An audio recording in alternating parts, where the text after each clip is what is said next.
In a world of glitz and glam, flashing lights and screaming fans, most people are unaware of the war that rages behind the scenes. And that war includes your favorite artist and your favorite songs. This is The Dark Side of Songwriting. Hosted by Nayim Edwards. Welcome to The Dark Side of Songwriting. My name is Nayim Edwards. I am your host, audio only today. Are you shocked? Are you surprised? Maybe you're confused. You don't believe it. Maybe it's a joke to you. It's none of those things to me because I don't cry when chickens come home to roost. You know, Foolio is a classic case of the dark side of songwriting, the dark side of music, the rap trap, everything that you can bundle up into one, and we're going to go through all of them today because this is a very interesting case of it where it's just so cut and dry. It's right there in your face for you to see, but so many people are going to see this and still think that this music thing is like a video game or something. You know, there is no respawning for this guy. He's gone forever. He's never coming back. The story is over. That's it for him, and I guarantee you in 3 months no one's going to care or remember him. He's just going to be, you know, just lost at sea as far as his namesake goes. You know, I said that he's a classic case of the dark side of songwriting because, I mean, where do you really start? You know, he came on the scene via Young and Ace dissing everybody that had anything to do with him. Now, people knew who he was regionally. You might even be somebody like me who saw he had like that mixtape he did with Zaytoven when he went out there in Atlanta and everything. But for the most part, people didn't know who this was. Nobody knew who this was before Young and Ace came and gave the world Who I Smoke and basically brought whatever hometown problems that they had to the forefront, so much to the point where, and I know that we all knew that Young and Ace had got shot and 3 people had died in the car and everything, right? But when Young and Ace and them 3 other people did Who I Smoke, it introduced us to the characters of the story. So now we can go back and see what this whole thing is really about, right? This is how 99% of people came to knowing, or 99.9% of people came to knowing Foolio. This is the first thing that happened as far as the blows that he was going to take, or the blows that he took, rather, in this case, that really pretty much propelled him and gave him a first-class flight directly into his grave. So before that, you was a nobody. Nobody knew who you was. Nobody knew your name. Nobody cared about you. Your music wasn't hot. You was not popping. Don't let people confuse you know, being hot in your hometown in comparison to who you fighting with. You can be hot in your hometown and that's cool, right? But when you're fighting somebody that's famous, like Young and Ace is not unsuccessful. He's famous. He was signed. I don't know if he's still signed yet. I know he just dropped a song pretty much laughing at this guy, which was already made. It's just some generic, you know, and that's one of the beauties of songwriting. It's just like you can write so generic and it can apply to anything that he's gonna get the glory because he lived to tell the story about how everybody who played with him died, right? But you come onto the scene, and before you get onto the scene, nobody knew who you was. You get some notoriety just because you decided that you're gonna come out and diss the people who dissed you. You're disrespecting his dead relative. You're disrespecting all his dead friends because that's what people do now. Thank you, Chief Keef. Thank you, Gucci. You know, people only know you for this. We only know you, or knew you, for dissing. We only knew you for getting out here and responding to Young and Ace and clapping back at him for what he said to you, rightfully so. You know, somebody said something about your dead people and you go back and you make a song, and this is when you blow up. Now, this was the second problem, really, because now you have come onto the scene as somebody who blew up as the dude who is dissing Young and Ace. Have the name Foolio is even a terrible name to have. You know, that's not a good name for, you know, but that's something else.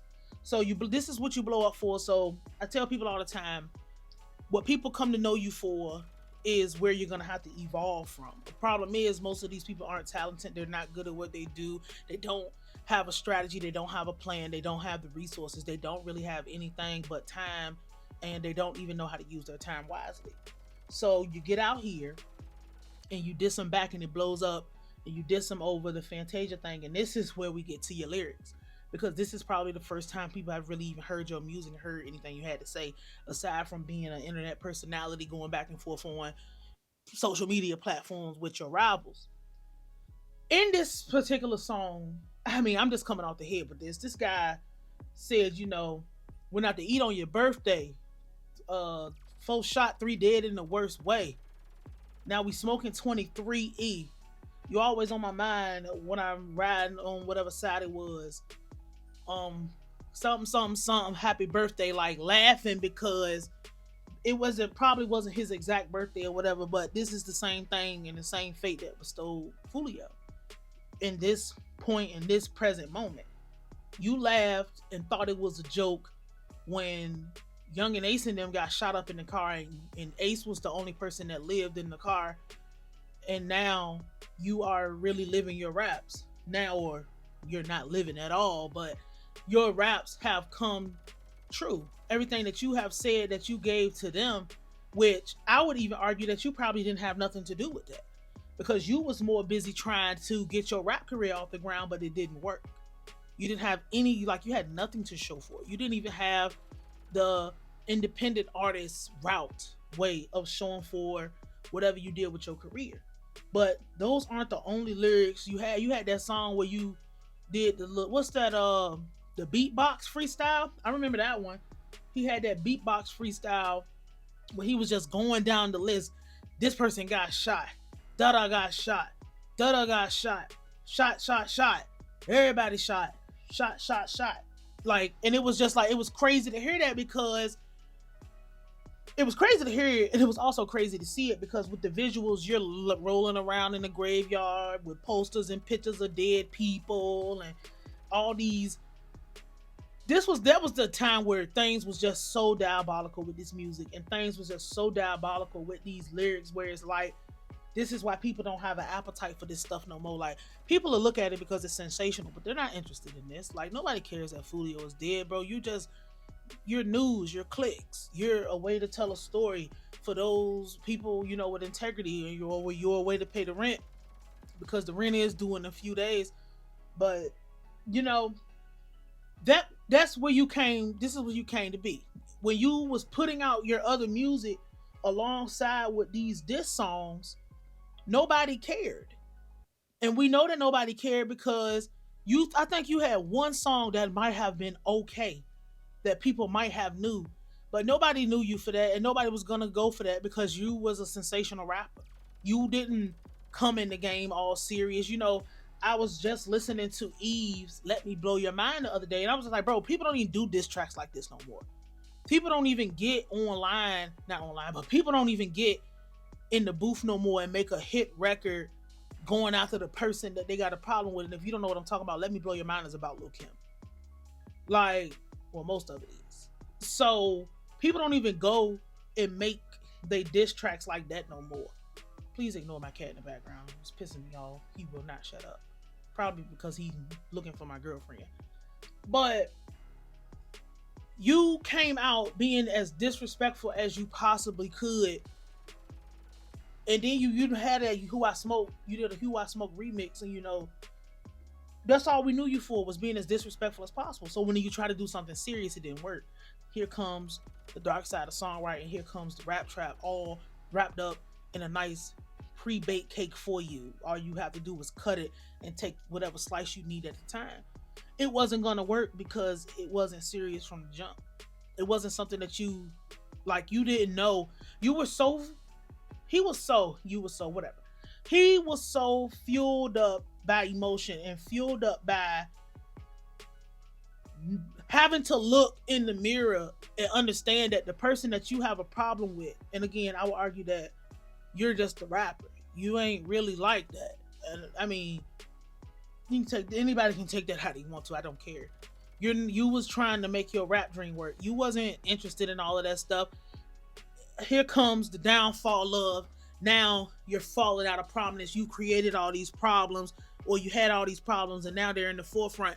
And we know that from history, it tells us that when people have these feuds and have these fights and things, they become escalated when they hit the public. They become, everything is exaggerated and everything becomes, more serious once everybody knows what's going on. These things become deadly and become like they're never ending. There is no stop to it. There's no end to it. Opposed to if this was things that we didn't know about and they happened behind closed doors and everybody didn't see you get humiliated, because Who I Smoke was humiliating, severely humiliating. We don't know these people. Who I Smoke, baby, who I smoke, whatever. Now I want, like, they made it like they could play that in H&M and it would be okay. And now the world is singing to your dead loved ones being smoked. The other side already had the upper edge, because I don't know how many of y'all, probably a lot of people who is going to hear this have not been here from the very, very beginning. But like my third video or something like that, I talked about how whoever gets there first is the person who is going to always really have the edge and the advantage when it comes to the popular opinion. Ace was already famous, and when you listen to his music, yes, he be on the bullshit, but most of his music is not like that. And that's a very smart strategy that a lot of the people that, if you get an investor in this music thing, when you go to invest in those kind of artists, which I don't recommend, but when you go to invest in those kind of artists, they're going to tell you to keep them both separate. You can throw a little element in here and throw a little bit of this there and throw a little whatever in there, right? But they're not going to tell you to run full-fledged with it, because they know that that's when you have that potential to be able to make money. That's another problem with what Foolio was. He was not ready to be a cash cow. And I say he wasn't ready to be a cash cow. The image wasn't there. The music wasn't there. The popularity was not there. Like, it's a difference between people actually riding around and caring about you when nothing's going on versus you actually just getting attention based on whatever is going on right here, right now. And people, it's sensationalism at its best. So you're dealing with the fact that, picking up where I cut myself in, he was dealing with this thing where the popularity is dying down, and it's just like, now you can go and do podcasts, or you was doing podcasts at the hype because that's the only reason people wanted to talk to you, because of the sensationalism, because people want to see or whatever. All y'all look crazy.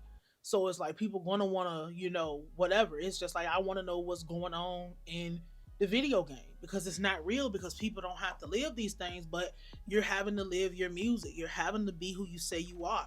You're having to do all of this stuff. When it started to die down, people didn't forget that everybody in this situation, I was humiliated. You coming over saying something crazy to me. I can't do nothing without people mentioning me. You can't do nothing without people, mentioning me. Or I can't do nothing without people mentioning you. Now you think because things have died down and you think things is smoothing out and smoothing over because you're not hot no more. You think that things is gonna go away because you're not popping and it ain't no money to be made off the situation that involves you. Foolio found out that that's not how this goes. Not in the music industry, especially because people, they claim that the streets is the music industry. It's not. This music industry is more diabolical and cutthroat than anything anybody in the streets could do to you. I promise you that. And it's legal to do it. The thing that happened after he cools off, so he's frosting over, he cooling off, or he's cold, like he's ice cold, frost over, take that boy out the freezer or put him in this case, you forgot that everything you had going on still was permeating in the atmosphere. There is no expiration date on problems that you caused because of these songs you drop. There is no expiration date on things that happen to you. Like, how many times do you got to get shot at to leave and move? A lot of what these people don't tell you is they can't leave and they can't move. They don't have nowhere to go and they can't afford to do it. You could have been honest and say, man, I don't have no money because I don't make no money off music. However, I make my money, club appearances, doing features with people who don't know anything about doing no music. But that's not going to be enough to sustain you having to leave, because you're going to have to leave and take everybody with you because of the problems that you have. I'm just talking about navigating a music career, y'all. I'm not even going into the street side of it. Go somewhere else if you want to hear that. But you brought the street shit into your music career. And now you're trying to have a music career or build a music career because you didn't have one. You tried to build a music career with all these things that you did not clean up before you decided you wanted to go live your life. A lot of people think their problems get erased because they having a good day. No, you having a good day is you being off of your pivot, you being off of your square, you not paying attention because you have to walk around like this. Another thing, I feel like I had this problem with this situation is that Foolio was not a felon. So Foolio could have a gun. And even if you are a felon, after you've completed, your probationary period, you can apply to get your gun rights back. Most people can. Foolio had legal firearms. This is how he got his foot blown off like a damn cartoon character. And this is how he had got nicked in the back of his foot before that. And people have active threats on this guy's life.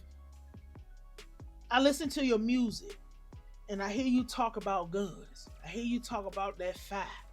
I hear you talk about your clips.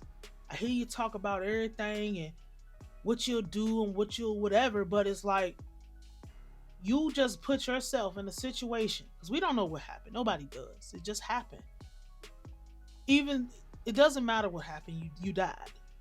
You didn't even have, did anybody return fire? There was no reports of fire being returned. There was no reports of anything going on. Y'all didn't even have the discernment to check out what's going on in the environment. Not living like, if I just, I got better expectations of people, to be honest, because my thing is, if you can legally have a firearm, why don't you have it? I take my gun to church. I'm going to take it where they say don't take it. The post office, I don't care. I'm not advocating telling nobody to break no laws or nothing, but I'm saying if you can legally have a firearm, why don't you have it? Why, you got blinded that bad? But here we go with the dark side of songwriting. Because you get in your song and you tell us how you're so alert, you so this, you're paying attention, a nigga can't get you, y'all up for real, it don't matter who rich, it don't matter who famous, and that could be true. But what you don't tell us in your songs, we're gonna see it when you die. He didn't have his fucking gun. I know he probably didn't. And if he did, they was probably, like, I just don't see how they just snuck up on you like that. But I'm not here to play armchair litigator. I'm not a prosecutor or nothing like that, so I'm not about to get into that. This is how he would not have ever told y'all what it was like to, one, you live in Young and Ace's shadow, and not in a good way. Like, you living there as a villain, you're perceived as a hater, you're perceived as a loser, nobody cared about you, you was like somebody they just watched on Instagram.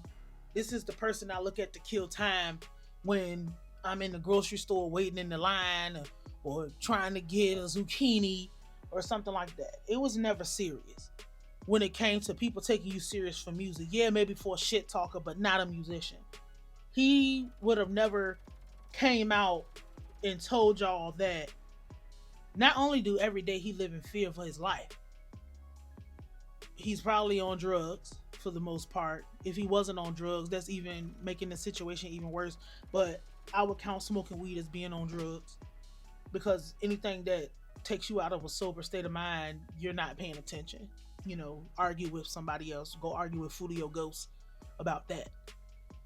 This man would not have exclaimed that his music career was not working, and the only way he could get attention, how much it tore him up inside, that how anytime that he wanted to get attention for his music, how he should have got attention for his music, he had to be in an active beat.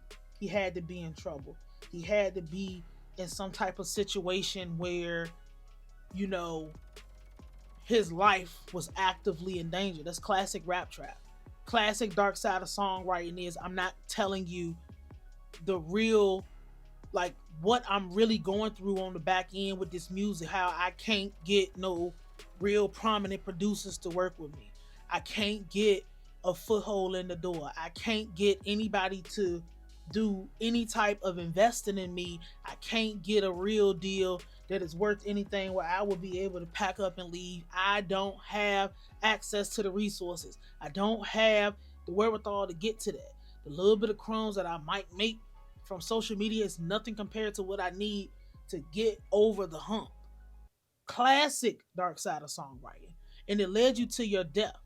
Because what you do not tell us the truth in your music, in your life, your death will reveal that.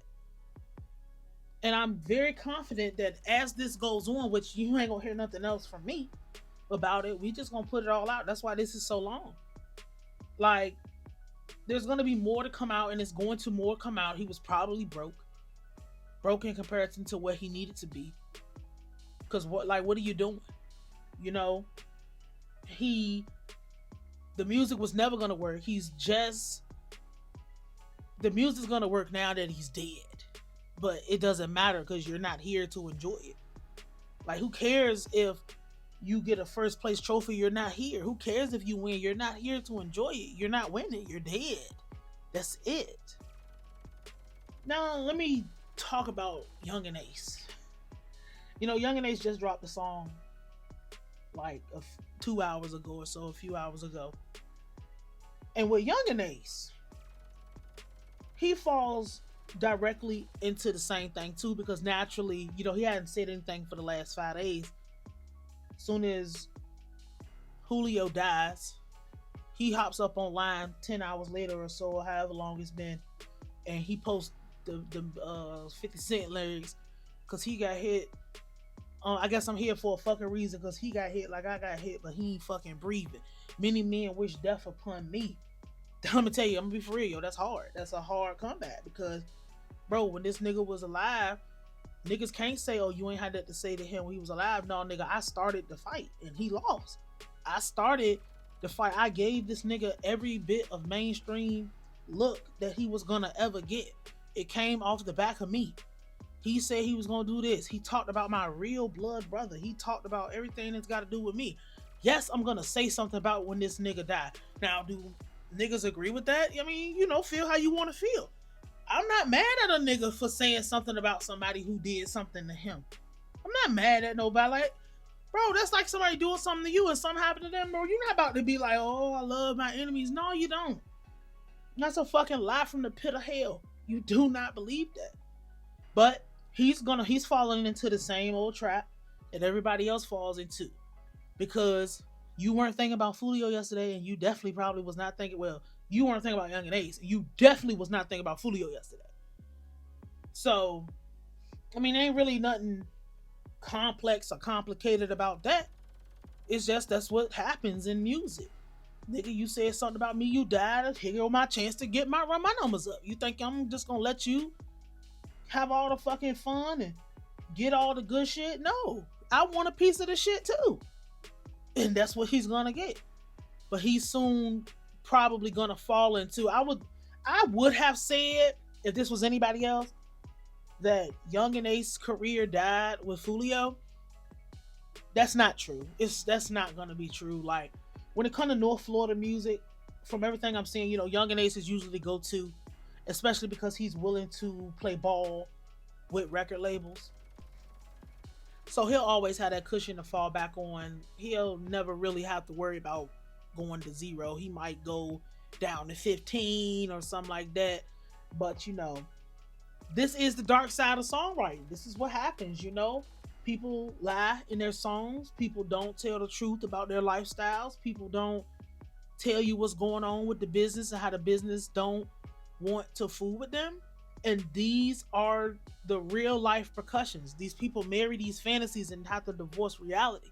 And this is exactly what happened. Because every time, you know, just spinning back to Foolio and stuff, and even with Young and Ace, these people are in the same boat, in the same situation, the same shit happening to both of them. One person just happened to live. The fact that even Foolio was even talking about JD Youngin when JD Youngin died, you know, just like all these crazy things, you know, all of y'all lose in the end. The people that make the documentaries win in the end. The people that own all the music win in the end. The distributor, they win in the end. You know, like everybody wins except you always lose. I ain't about to preach to you about it. I'm just letting you know, the things that go in between in the cracks. Like I said, I don't cry when chickens come home to roost. He got what he wanted. You went out exactly how you wanted to go out. Whether you was real or you was fake, you was claiming situations that you shouldn't have been claiming. You could have kept your mouth shut. You reap what you sow. Will go around, come around, karma if you subscribe to that. You know, whatever. You planted the dirty seed and the dirty plant grew and the dirty plant is dead. Again, I do not cry when chickens come home to roost. I do not cry when chickens come home to roost. This is the dark side of songwriting.